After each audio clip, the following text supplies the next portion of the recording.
Hello friends বা আমার প্রিয় দ্বাদশ শ্রেণীর ভাই বোনেরা, তোমাদের দেখো ভাত গল্পটা আমি পড়েছিলাম।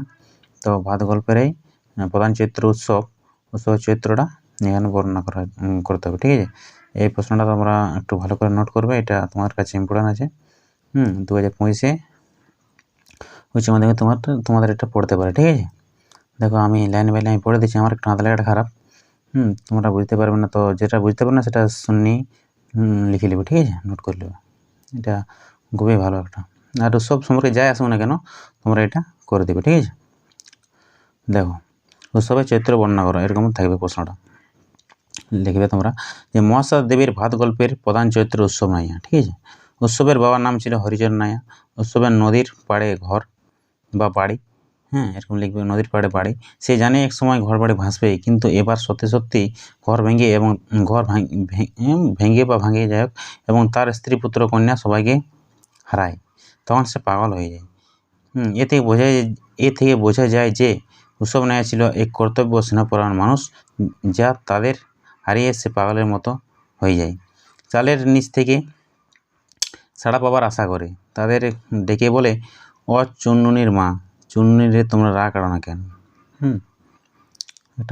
একটা পারা হয়ে গেল, এবার সেকেন্ড পারা। ঠিক আছে, উৎসব শেষ পর্যন্ত ভাতের জন্য বোন বাসিনীর সঙ্গে কলকাতা বড় বাড়িতে যায়, কিন্তু সেখানে গিয়ে কাজ মেলে কিন্তু ভাত মেলে না।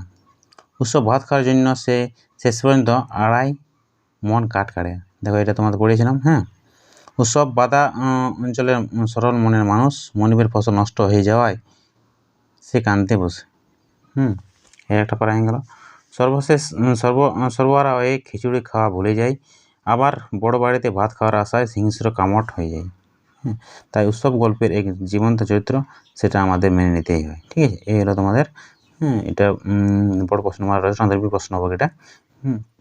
তোমরা উৎসব সম্পর্কে যা থাকবে এটা তোমরা লিখে দেবে, এটা আমার বিশ্বাস, সেটা তোমরা ভালো নাম্বার পাবে। ঠিক আছে, তো দেখো ভালো করে একবার উৎসবের এটা চরিত্র বটা।